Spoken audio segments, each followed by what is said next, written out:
श्री शिवाय नमस्तुभ्यम। हम सबको पता है कि 21 नवंबर को गुरुवार का बहुत ही विशेष दिन है। देखो, गुरुवार तो विशेष होता है क्योंकि ये माँ तुलसी का दिन होता है, लेकिन विशेष क्यों है? क्योंकि ये मार्गशीर्ष महीने में पड़ रहा है और मार्गशीर्ष महीने का हर एक दिन बहुत बड़ा माना जाता है ना। तो आपको तुलसी माता में गंगा जल कितनी बार चढ़ाना है, इसकी बात हम लोग करेंगे। साथ ही साथ यह उपाय आपको धन संपदा के लिए बहुत ज़्यादा ज़रूरी है। थोड़ी भी आपको गलतियां नहीं करनी है। जब भी गुरुवार का दिन आता है, ये उपाय मैं आपको याद ज़रूर दिलाता हूं। जितने भी उपाय की हम लोग बात करेंगे, वो सारे उपाय पूज्य गुरु जी की कथा से सुन के आपको समझाऊंगा, ठीक है ना। बहुत ही प्यारा सा और बहुत ही आसान सा उपाय है, तो समझने की कोशिश करना, ठीक है ना। देखो, हम लोगों ने स्क्रीन पे क्या लिखा है? गंगा जल।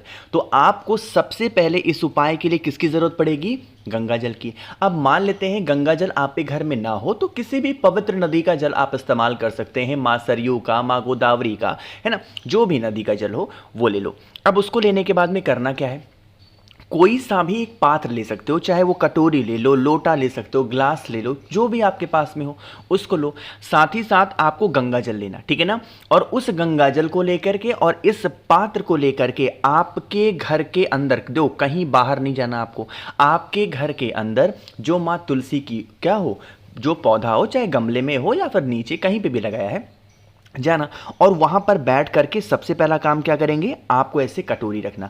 ध्यान रखिएगा, जब आप बैठोगे ना तुलसी माता के पास में, तो आपको अपना मुख कौन सी दिशा में रखना है? ईस्ट डायरेक्शन, यानी कि पूर्व दिशा, है ना। जब हम महादेव की पूजा करते हैं तो हमारा डायरेक्शन कौन सी दिशा में होता है? नॉर्थ डायरेक्शन, यानी उत्तर दिशा। लेकिन जब माँ तुलसी की पूजा करते हैं, भगवान हरि की पूजा करते हैं, तो मुख कौन सी दिशा में होगा? ईस्ट डायरेक्शन, यानी कि पूर्व दिशा, ठीक है ना। बैठ गए। बैठने के बाद में जो भी आपके पास में जल है, गंगा जल है या फिर कोई सा भी जल है, उसको आपको 7 बार इस जल के अंदर गिराना है। लेकिन ध्यान रखिएगा, आपको डायरेक्ट गंगा जल को इस पात्र के अंदर नहीं गिराना।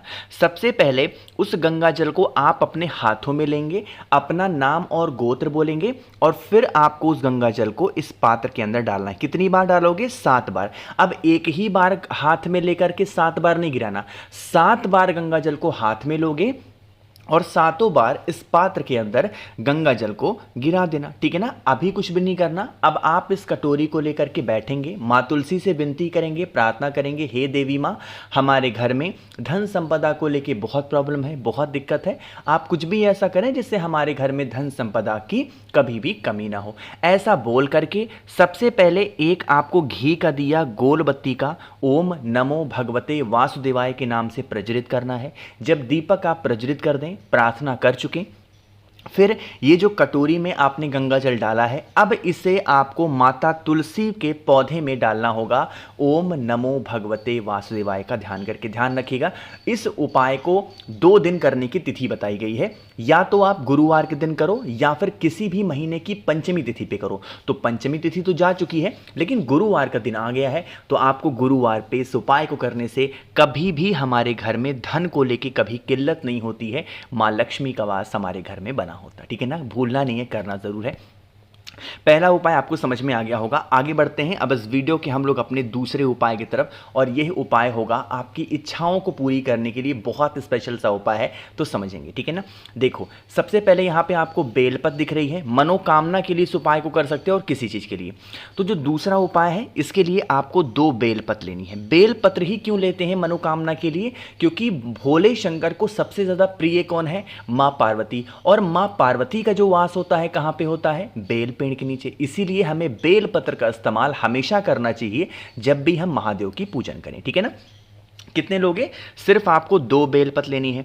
इन 2 बेलपत्र को लेकर के एक आप पात्र में जल लेना। अब इस उपाय में जरूरी नहीं है कि तांबे का लोटा हो, स्टील का हो, कोई सा भी पात्र आपके पास में है उसमें जल भर लेना, ठीक है ना। और इन 2 बेलपत्र को लेकर के, जल को लेकर के पहुंच जाना सीधा महादेव के शिवलिंग के पास में। ध्यान रखिएगा, आप इस उपाय को घर पे भी कर सकते हो, इस उपाय को मंदिर में भी कर सकते हो, या फिर सुबह कर लो या शाम को कर लो, कोई दिक्कत नहीं, ठीक है ना। मैंने आप लोग को 2 बेलपत्र दिखाई है, अरे दिखाई है ना, तो आपको वही 2 बेलपत्र पर कहाँ पे समर्पित करनी है? भोले शंकर की सबसे प्रिय पुत्री, सबसे छोटी पुत्री के स्थान पे। क्या नाम है उनका? माता अशोक सुंदरी। समर्पित करने का तरीका समझो। जो पहली बेलपत्र चढ़ाओगे आपको कुछ इस प्रकार से चढ़ानी है। इस प्रकार मतलब कि आपको कुछ ऐसे, यानी कि डंडी होगी बाहर की तरफ और पत्ती होगी महादेव की तरफ। लेकिन यहीं पे जब आप दूसरी बेलपत्र चढ़ाएंगे तो आप अपनी मनोकामना कहते हुए डंडी हो जाएगी महादेव की तरफ और पत्ती जो होगी वो दूसरी बेलपत्र के जो टच होनी चाहिए। देखो ये है पहली बेलपत्र और ये है दूसरी बेलपत्र, एक दूसरे को टच हो रही है कि नहीं हो रही है बेलपत्र, तो आपको इसी प्रकार से एक अपोजिट बेलपत्र ऐसे समर्पित करनी है। समर्पित करने के बाद में जो भी आपके पास में जल है उस जल को आधा समर्पित करोगे इस बेलपत्र के ऊपर और आधा समर्पित करेंगे महादेव के शिवलिंग के ऊपर। ध्यान रखिएगा जब आपकी कोई विशेष कामना हो तो हमें महादेव का कुंदुक रूप ध्यान होना चाहिए। कौन सा रूप?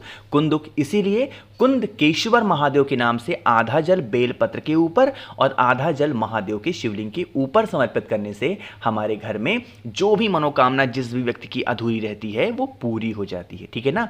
तो 2 उपाय आपको समझ में आ गए हैं। आगे बढ़ते हैं अब इस वीडियो के हम लोग अपने तीसरे उपाय की तरफ, जो कि आपको करना है मिश्री के दाने से या फिर शक्कर के दानों से। कैसे करना है बताऊंगा, जल्दी से कर दीजिए वीडियो को लाइक। और जिसने अभी तक चैनल को सब्सक्राइब नहीं किया और आज आप मेरी आवाज पहली बार सुन रहे हो तो जल्दी से करिएगा चैनल को सब्सक्राइब। ठीक है ना? देखो समझते हैं इस उपाय को। जैसे मान लीजिए कि आपके घर में कोई भी ऐसे इंसान हैं जिनको क्रोध बहुत आता है ना, चाहे वो आपकी वाइफ हो, चाहे वो आपके हस्बैंड हो, चाहे आपके पेरेंट्स हों, बच्चे हों, बेटियां हों, बेटे हों, कोई भी हो सकता है ना, जिनको क्रोध बहुत आता है, हर छोटी बातों को लेकर गुस्सा बहुत आता है। आप इस उपाय को करेंगे। इसके लिए हमें सिर्फ और सिर्फ क्या लेना है? इस तरीके से मिश्री के दाने। मिश्री के दाने मार्केट में अवेलेबल हैं, मिल जाएंगे। नहीं है मिश्री के दाने तो आप शक्कर का भी इस्तेमाल कर सकते हो, यानी चीनी का इस्तेमाल कर सकते हो। ठीक है ना? ज्यादा नहीं लेना, बस एक चुटकी, एक छोटा सा कोई दीपक लेना या एक छोटी सी कटोरी लेना, उसमें डालना। अब इसको लेकर के कहां पे जाओगे? आपके ही घर में तुलसी माता का पौधा होगा। ध्यान रखिएगा जब भी हम मां तुलसी को कोई चीज समर्पित करते हैं या भगवान हरि को कोई भी चीज समर्पित करते हैं तो उसके साथ तुलसी माता का पत्ता डालना क्या है? अनिवार्य है। तो जो आपने शक्कर लिया या जो आपने मिश्री के दाने लिए हैं इनके ऊपर आपको तुलसी माता का एक पत्ता जरूर रखना चाहिए। ठीक है ना? रख करके माता तुलसी के पास में या फिर भगवान हरि आप पे घर में हो उनके पास में भोग लगाना। अपने परिवार की अच्छी उन्नति, तरक्की और जो भी व्यक्ति घर में क्रोध कर रहा है उस व्यक्ति का नाम और गोत्र बोल देना। इतना बोलने के बाद में फिर आप इस मिश्री के दाने को उठाना आपके घर में वर्तमान समय में, यानी प्रेजेंट टाइम में। अब ऐसा नहीं कि बच्चे भैया बाहर पढ़ रहे हैं कैसे क्या, घर में वर्तमान समय में जितने भी लोग हैं उनको इस प्रसाद को थोड़ा थोड़ा दे देना। उस इंसान में या फिर घर में जितने भी सदस्य होंगे उनका जो माइंड होगा, दिमाग होगा, वो शांत रहेगा। ठीक है ना? करना जरूर भूलिएगा नहीं। चलो 3 उपाय आपको समझ में आ गए। आखिरी उपाय की हम लोग बात कर लेते हैं जो कि बेलपत्र से करना है और यह उपाय स्पेशली है कर्ज मुक्ति और धन प्राप्ति के लिए ना। जैसे घर में आपके पैसे नहीं टिक रहे हैं, पैसे आने में कमी नहीं है पर वो टिके ही नहीं रहे हैं, तो आप इस उपाय को करेंगे ना। इसके लिए हमें एक बेलपत्र लेनी है, सिर्फ एक बेलपत्र लेना। आपके पास में बेलपत्र के साथ में होना चाहिए लाल चंदन। क्या लेना है? लाल चंदन। अब लाल चंदन को क्या करना है? ये जो ऊपर वाला पत्ता है इसको छोड़ दो, है ना। यहाँ पे हमें कुछ भी नहीं करना। आपको यही जो नीचे की दोनों छोटी छोटी पत्तियां दिख रही है ना, एक बिंदी लाल चंदन से लगाना है इस गुरुवार पे रिद्धि के नाम से ना। और जो दूसरी बिंदी लगाओगे दूसरे पत्ते पे वो सिद्धि के नाम से, कुछ इस प्रकार से। ठीक है ना? रिद्धि सिद्धि के नाम की बिंदी लगाएंगे, ऊपर वाले पत्ते को बिल्कुल छोड़ देंगे। फिर आप इस बेलपत्र को उठाना, एक लोटे में जल लीजिएगा, कोई सा भी पात्र हो, गंगा जल जरूर डालेंगे जब भी धन संपदा का उपाय है, और महादेव के शिवलिंग के पास पहुंच जाना। ठीक है ना? तरीका समझो। जो आपके पास में बेलपत्र है, ओम श्रीम नमः, फिर से बोल रहा हूं, मंत्र को नोट करिएगा, ध्यान रखिएगा। ओम श्रीम नमः का स्मरण करके उस बेलपत्र को पहले महादेव के शिवलिंग के ऊपर समर्पित करके और फिर एक लोटा जल जो मैंने आपको दिखाया है वो अगर आप समर्पित करते हैं तो आपके घर में कभी पैसों की किल्लत नहीं होगी। मां लक्ष्मी का वास हमेशा आपके घर में बना हुआ होगा। तो मैंने कोशिश की आप सभी को बहुत ही अच्छे से हर एक बातों को समझाने की। वीडियो पसंद आई हो तो लाइक करिएगा। कुछ पूछना है, नहीं समझ में आया, नीचे कॉमेंट सेक्शन में पूछ सकते हैं। और मेरे जितने भी भाई बहन आवाज़ आज मेरी पहली बार सुन रहे हैं, चैनल को ज़रूर सब्सक्राइब करेंगे। श्री शिवाय नमस्तुभ्यम।